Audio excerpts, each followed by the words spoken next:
శ్రీమాత్రే నమ. జై గురు దత్తాత్రేయ నమ. ఈ వీడియోలో మనం కుంభరాశి వారికి ఏప్రిల్ 5 నుంచి 11 మధ్యలో జరగబోయే వార ఫలాలు పరిశీలించినప్పుడు కుంభరాశి వారికి రాశి అందే రాహు మరియు బుధగ్రహాల సంచారం. అయితే మీలో ఉన్నటువంటి ప్రజ్ఞ, తెలివితేటలు, టాలెంట్ను ఉపయోగించి ఒక కొత్త ప్రయోగాన్ని చేసే ప్రయత్నం చేస్తూ ఉంటారు. అంటే ఇది ఒక సినిమా రంగంలో ఉండనివ్వండి, మీడియా, టీవీ రంగంలో ఉన్న దాన్ని మీరు గుర్తింపు చేసే ప్రయత్నంలో గొప్ప గుర్తింపు రావడం జరుగుతూ ఉంటుంది అన్నమాట. ఏదైనా మీలో ఉన్నటువంటి టాలెంట్కి తగిన గుర్తింపు వస్తుంది.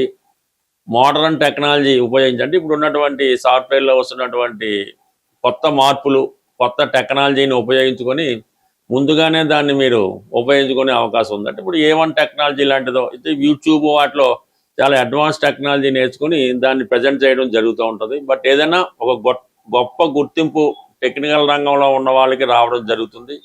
అలాగే సినిమా రంగంలో ఉన్న వాళ్ళకి కూడా మరి మీరు చేసే కొత్త ప్రయోగాల వల్ల సడన్గా గుర్తింపు రావడం కూడా జరుగుతూ ఉంటుంది.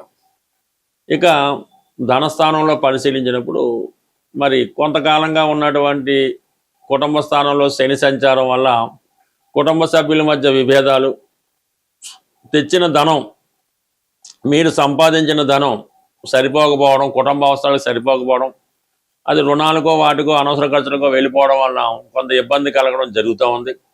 అందువల్ల మీరు వృత్తిపరంగా ఎక్కడో దూరంగా ఉద్యోగం చేస్తూ అక్కడ ఏదో కొంత సంపాదిస్తూ మీకు సరిపోగా మిగతాది ఇంటికి పంపడంలో కొంత ఇబ్బందులు ఎదురవుతూ ఉండేవి. ఈ సమయంలో మీరు మళ్ళా రిటర్న్ రావడానికి, మీరు ఎక్కడైతే మీ పిల్లలు, మీ భార్య, మీ తల్లిదండ్రులు ఉన్నారో అదే ప్రాంతంలో ఉద్యోగంలోకి మీరు మళ్ళీ అక్కడే ఉద్యోగం సంపాదించే ప్రయత్నంలో చాలా వరకు అక్కడ నెరవేరే అవకాశం ఉన్నది.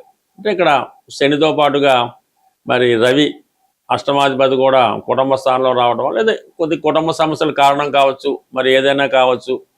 అందువల్ల ఏంటి మీరు సొంత ప్రాంతానికి వచ్చే మీ ప్రయత్నం నెరవేరుతుంది. ఇక కుజుడు కూడా మరి ధనస్థానంలో ఉండడంలో కొద్దిగా అనుకోకుండా కొద్దిగా ధన సంపాదన పెరగడం, అది ప్రభుత్వ పథకాల వల్ల అయితేనే, స్థిరాస్తి అమ్మడం వల్ల అయితేనే, ఏదైనా ఉమ్మడి ఆస్తి పంచుకునే ప్రయత్నంలో మీకు కొంత భాగం రావడం అయితేనే, ఏదైనా మొత్తం మీద కొంత ఆస్తి ధనం వచ్చినప్పుడు కూడా ఈ కుటుంబ సభ్యుల మధ్య ఉన్నటువంటి విభేదాలు, మనస్పర్ధలు, ఒకరికొకరు పడిపోవడం అనేది మీకు చాలా తీవ్ర అశాంతిని కలిగిస్తుంటుంది.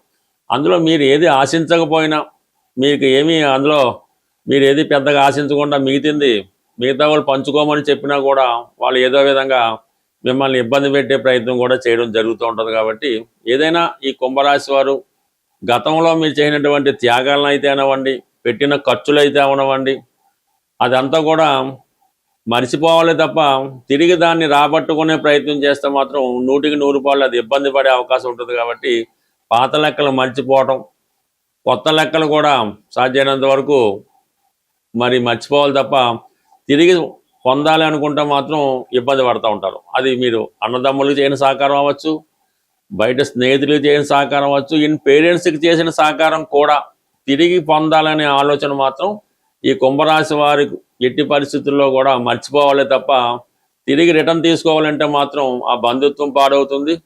మీకు పెద్దగా వచ్చేదేం లేదు, కానీ ఎక్కువగా మీ యొక్క మనస్థితి కూడా ఇబ్బంది పడుతూ ఉంటుంది. బట్ ఏదైనా ఈ రాశి వారు ఇంటర్నల్గా కొంత స్వార్థం, ఎందుకంటే ప్రస్తుతం కుంభరాశి వారికి రాశి యందు రాహు ఉన్నప్పుడు ఒక విధమైన స్వార్థం, అంటే నా భార్య, నా పిల్లలు అని అనిపిస్తూ ఉంటుంది.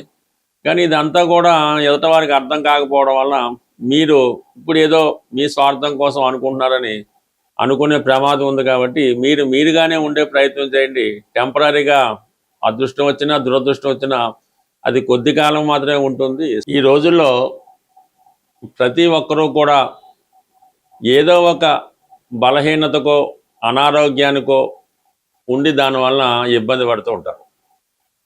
ప్రధానంగా ఈ వివాహం జరిగిన తర్వాత కొంతమంది అబ్బాయిలు అనుకుందాం, వారి యొక్క జీవితంలో ఏదో గతంలో ఉన్నటువంటి పొరపాట్ల వల్ల, ఆర్థిక సమస్యల వల్ల, ఏ కారణం వల్ల విపరీతమైనటువంటి స్త్రీ వ్యామోహాన్ని పెంచుకోవడం జరుగుతూ ఉంటుంది. అంటే భార్య ఉండగా ఇతర స్త్రీల మీద ఇష్టం పెంచుకోవడం, వారితో సహజీవనం చేయడం, అంటే దానివల్ల ఏమైతే ఈ వచ్చిన సంపాదన ఖర్చు అయిపోవడం, రుణాలు చేయడం, ఈ అప్పుల వల్ల ఇబ్బంది పడటం, ఈ విధంగా అవతల వాళ్ళని వదులుకోలేక, ఈ అప్పులు తీర్చలేక ఆర్థిక పరిస్థితుల్లో ఉన్నవాళ్ళు స్ఫటికమాల అని ఉంటుంది. ఈ స్ఫటికమాల ధరించడం వల్ల ముందుగా ఏంటంటే ఈ స్త్రీ వ్యామోహం నుంచి బయటపడడం జరుగుతూ ఉంటుంది. అలాగే ఖర్చులు కూడా అదుపులోకి రావడం జరుగుతూ ఉంటుంది. అంటే సాధారణంగా అందరికీ తెలిసే ఉంటుంది ఈ స్ఫటికమాల అన్నది ఈ విధంగా ఉంటుంది. దీనికి ఎటువంటి నియమాలు అవి లేకుండా చక్కగా ఈ స్ఫటికమాల ధరించడం వల్ల ఈ మనసులో ఉన్నటువంటి ఈ కోరికలు, అంటే ఈ విపరీతమైన కోరికలు, ఈ సెక్స్ మీద వ్యామోహం, ఈ చాలా వరకు జరిగి భార్య నుంచి అనురాగం కలిగించే అవకాశం ఉంటుంది. దాని తర్వాత ప్రధానంగా ప్రస్తుతం ఇప్పుడు అందరికీ అందుబాటులో ఉన్నది కరుంగిలి మాల. అంటే ఇంకా అది చదువు పూర్తయిన నిరుద్యోగులు అవ్వచ్చు, ఆల్రెడీ కొంతకాలం పాటు వ్యాపారం చేసి నష్టాల్లో ఉండవచ్చు కావచ్చు, ఎక్కువగా రియల్ ఎస్టేట్ రంగంలో ఉన్నవాళ్ళు. హైదరాబాద్ లాంటి పెద్ద పెద్ద సిటీలో ఇంచుమించుగా ప్రతి 10 మందికి ఒక ముగ్గురు రియల్ ఎస్టేట్ రంగంలో ఉంటారు. సో వాళ్ళకి ఈ మధ్యకాలంలో ఉన్నటువంటి ఇబ్బందులు చాలా ఇబ్బంది పెడతా ఉంటాయి. అటువంటి వారు ఎవరైతే ధన సంపాదన లేక ఇబ్బంది పడుతున్నారో వారు కరుంగలి మాల, అంటే ఇప్పుడు అందరూ ధరిస్తున్నారు, దానివల్ల మీకు విపరీత ధైర్యం వస్తుంది, కాన్ఫిడెన్స్ పెరుగుతూ ఉంటుంది. మరి సాధారణంగా ఈ ఒరిజినల్తో కూడుకున్నటువంటి కరుంగలి మాల విధి విధానంగా పూజ చేయించి మీకు అనుకూలమైన నక్షత్రం రోజు ధరించడం వల్ల ఈ కరుంగలి మాల బ్రహ్మాండంగా ప్రభావం చూపుతూ ఉంటుంది. మరీ పెద్దది కూడా అక్కర్లేదు, ఈ మాత్రం సైజులో ఈ కరుంగలి మాల ధరించడం వల్ల నెమ్మదిగా ఈ నిరుద్యోగ సమస్య లాంటిది ఏమన్నా ఉంటే అది సాల్వ్ అవుతుంటుంది, ధన సంపాదన పెరుగుతుంది, కుటుంబంలో గౌరవం కలుగుతూ ఉంటుంది. ఇక ప్రధానంగా మూడోది ఏంటంటే అనారోగ్య సమస్యలు.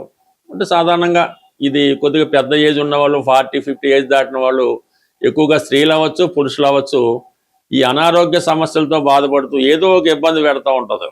అలాగే కొంతమంది పిల్లలు తొందరగా మాటలు రాకపోవడం, కొద్దిగా చెప్పింది అర్థం చేసుకోలేకపోవడం, ఒక విధమైన ఆర్థరైటిస్ ప్రాబ్లం లాంటిది ఏదో జరుగుతూ ఉంటుంది. అటువంటి చిన్నపిల్లలు ఏమైనా ఎదుగుదల లోపం ఉన్నా, తెలివితేటలు లేకపోయినా, పెద్దవాళ్ళ అనారోగ్య సమస్యలతో ఉన్న చిన్న సైజులో ఉన్నటువంటి రుద్రాక్షమాల, ఇది కొద్దిగా ఒరిజినల్ అంటే కొద్దిగా రేట్ ఎక్కువ ఉంటుంది. ఇటువంటి రుద్రాక్షమాలని ధరించడం వల్ల అనారోగ్య సమస్యలు బాగుంటాయి, పిల్లల్లో కూడా తొందరగా ఎదుగుదల, మాటలు రావడం, తెలివితేటలు గ్యాప్ వస్తూ ఉంటాయి. ఇవి సాధారణంగా మీరు ఏదైనా ఒరిజినల్గా ఉన్నటువంటి షాప్లో తీసుకొని విధి విధానంగా దానికి అభిషేకం అది చేయించుకొని మీకు అనుకూలమైన తారాబలం చూసుకోవాలి. ఇంపార్టెంట్, మనం ఏదన్నా ఒక తారాబలం రోజు ధరిస్తేనే దాని ప్రభావం ఉంటుంది. అది సాధారణంగా కొన్ని విషయాలకి సాధన తార, క్షేమతార, సంపత్తార, ఇటువంటి తారాబలం చూసుకొని ఆ తారాబలం ఉన్న రోజు మీరు ధరించడం వల్ల చాలా వరకు అది పనిచేస్తూ ఉంటుంది. అయితే కొన్ని నియమాలు కూడా 100% పాటించవలసి ఉంటుంది. కరుంగిలి మాలకి పాటించాలి, ఈ స్ఫటికమాలకి పాటించాలి, అలాగే రుద్రాక్షమాలకు కూడా. అంటే ఏదో ఒక శక్తి ఆ రుద్రాక్షమాలలో, కరుంగిలి మాలను ఏదో ఒక మాలని ఆవహించి ఉంటుంది. దాన్ని మనం సంతృప్తిపరచాలంటే కొన్ని నియమాలు, కొన్ని కావాలంటే కొన్ని వదులుకోవాలి. అలా వదులుకోవడానికి సిద్ధపడిన వారే ఇటువంటి మాలలు ధరించడం వల్ల మీకు తొందరగా మేలు కలుగుతుంటుంది. అంటే వ్యాపార ఉద్దేశంతో చాలామంది ఇది ఏం పర్వాలేదు, రుద్రాక్ష ధరించవచ్చు, మందు తాగొచ్చు, ఏం పర్లేదని చెప్తూ ఉంటారు. అందువల్ల అటువంటివి ఏమి నమ్మకుండా మీరు ఈ దైవ బలాన్ని పొందాలి. ఇటువంటి తాంత్రిక వస్తువులు లాంటివి కూడా ధరించడం వల్ల మంచి ఫలితం పొందే అవకాశం ఉంటుంది. స్వస్తి.